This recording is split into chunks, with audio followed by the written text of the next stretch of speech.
आज हमारे साथ मौजूद हैं उत्तराखंड की पहली विधानसभा महिला अध्यक्ष ऋतु भूषण खंडूरी। मैम, सबसे पहले तो आपसे ये सवाल है कि एक महिला होते हुए आपको पहली बार किसी महिला को ये बड़ी जिम्मेदारी मिली, तो आप किस तरीके से देखते हैं? मुझे बहुत खुशी है और प्रसन्नता है कि इतनी बड़ी जिम्मेवारी मुझे दी गई है और मैं सबका आभार भी व्यक्त करना चाहती हूँ। और हम सब महिलाओं का सम्मान हुआ है और इसलिए मैं सभी का आभार और धन्यवाद करना चाहती हूँ। मैम, एक सत्र आपने देख चुका है, अब दूसरा सत्र बजट सत्र जो लंबा जिसने होना है, ये गैरसैंण में 7 तारीख से होने जा रहा है। इसको लेकर क्या तैयारियां हैं, किस तरीके से आपकी व्यवस्थाएं वहाँ पे कर दी गई हैं? देखिए, ये सत्र भी बहुत इम्पोर्टेंट सत्र है क्योंकि बजट का सेशन है, सत्र है और इसमें बजट पास होगा। तो पूरी तैयारी चल रही है और बढ़िया से सुचारू रूप से हमारा सत्र चले, इसकी हम पुरजोर तैयारी कर रहे हैं। मैम, पिछली बार हमने देखा था कि जब अग्रवाल जी विधानसभा अध्यक्ष थे तो बहुत लंबे सत्र उस समय पे हुए हैं, तो क्या ये रिकॉर्ड आप भी तोड़ना चाहेंगे इस बार? देखिए, कोशिश है, होनी चाहिए, सत्र लंबे होने चाहिए, लेकिन साथ ही साथ मैं आपको बताना चाहूँगी कि हमारे पास काम भी होना चाहिए। अगर कार्य नहीं है, विधायी कार्य नहीं है या कोई कार्य नहीं है, तो इसलिए हम संसद चलाएं क्योंकि रिकॉर्ड तोड़ने, तो वो भी सही नहीं है। बहुत बार ऐसा होता है कि कुछ काम नहीं होता है, तो इसलिए सदन छोटे होते हैं, सत्र छोटे होते हैं। लेकिन निश्चित तौर पे मेरा मानना यह है कि सदन लंबे चलने चाहिए, सत्र लंबे चलने चाहिए। मैम, पहली बार गैरसैंण में आपकी अध्यक्षता में ये सत्र होने जा रहा है, तो आपको कैसा लग रहा है? क्योंकि गैरसैंण उत्तराखंड के सबके भावनाओं से जुड़ा हुआ एक शहर है, एक जगह है, तो आप किस तरीके से देखते हैं? बहुत खुशी है और बहुत प्रसन्नता भी है कि और गौरव भी है और it's a proud moment for me कि वहाँ से मैं सत्र मेरा चलेगा और मैं वहाँ अध्यक्षता करूँगी, तो मुझे बहुत गौरव की अनुभूति हो रही है कि इतना जो हमारा लोगों के साथ जुड़ा हुआ है, आस्थाओं के साथ जो जुड़ी हुई बात है, वहाँ से मेरा अध्यक्षता मैं करूँगी, तो मैं बहुत खुश हूँ।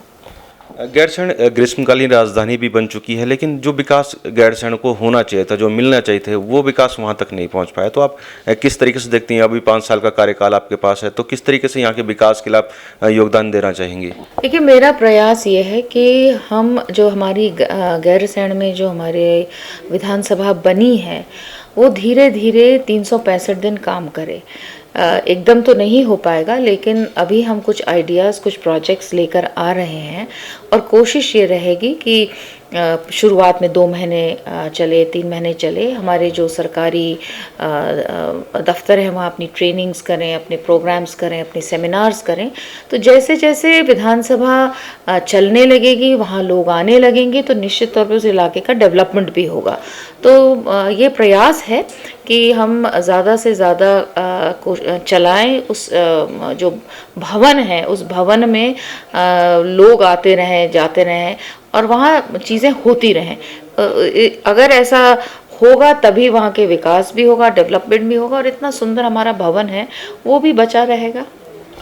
मैम, आप कोटद्वार की विधायक भी हैं, तो कोटद्वार को लेकर क्या आपका प्लान है? क्योंकि बहुत सारी चीज़ें जो कोटद्वार में होनी बाकी है, रोड की वहाँ पे बहुत समस्या है, जिला अस्पताल वहाँ पे बनना, जिला अस्पताल की वहाँ पे मांग है, मेडिकल कॉलेज की वहाँ पे मांग है, तो किस तरीके से आपने रोड मैप तैयार किया है? देखिए, ऐसा है, मैं तो 2.5-3 महीने से लगी ही हूँ और मेरी बैठकें हो चुकी हैं, अफसरों के से मेरी बैठक हुई हैं, अपने लोगों से मेरी बैठक हो गई है, जो वार्ड के मेंबर, जीते हुए मेंबर्स हैं, कोटद्वार के पार्षद हैं, उनसे मेरी बैठक हुई है। और ट्रेंचिंग, पहले तो आप जानते हैं नजीबाबाद वाली रोड बिल्कुल ठीक हो गई है, अब बहुत अच्छी रोड बन गई है, तो मेरी उसमें भी बातचीत यूपी के अफसरों से हुई थी। इसी तरह से हमने बाईपास के लिए NHI के अफसरों को बुलाया, मेरठ से कुछ अफसर आए, उस पर काम हुआ है। ट्रेंचिंग ग्राउंड पर मेरा काम चल रहा है, अभी कल ही मेरा एडिशनल सेक्रेटरी हैं, उनसे बातचीत हुई। तो लगातार हम लोग प्रयास में हैं कि जो मैंने अपनी दृष्टिपत्र में कहा है कोटद्वार में, उन पर जल्द से जल्द हम उनको ज़मीन पर ला पाए। मैम, एक बड़ी मांग है कोटद्वार की और बहुत लंबे समय से चल रही है कि कोटद्वार को अलग जिला बनाने की मांग है, तो इसको लेकर कुछ प्रयास आपकी तरफ से किए जा रहे हैं? मेरे प्रयास मैंने शुरू कर दिए हैं, मैं मुख्यमंत्री जी से भी मिली थी, उन्हें भी मैंने कहा है और मैंने ये समझाने की प्रयास भी किया है कि छोटे ज़िले होना क्यों आवश्यक है। पहले मैं विधायक यमकेश्वर रह चुकी हूँ और मैंने ये महसूस किया कि बहुत बड़ा जब जिला होता है तो अफसर ठीक से विकास के काम नहीं कर सकते हैं, क्योंकि दूरी बहुत है। पहाड़ में आप जानते हैं पॉपुलेशन कम होती चली जा रही है, लेकिन डिस्टेंस वाइज, एरिया वाइज हम बहुत बड़े हैं। तो जो अटेंशन अफसरों के माध्यम से इलाकों को मिलना चाहिए वो मिल नहीं पाता है। इसलिए बहुत आवश्यक है कि हम छोटे ज़िले बनाएं, और इसी क्रम के तहत मैं काफ़ी जगह इस बात को बोल चुकी हूँ, काफ़ी पटलों पर इस बात को बोल चुकी हूँ कि ये क्यों आवश्यक है और होना चाहिए। और मैंने मुख्यमंत्री जी से भी निवेदन किया है कि कोटद्वार को जिला होना चाहिए।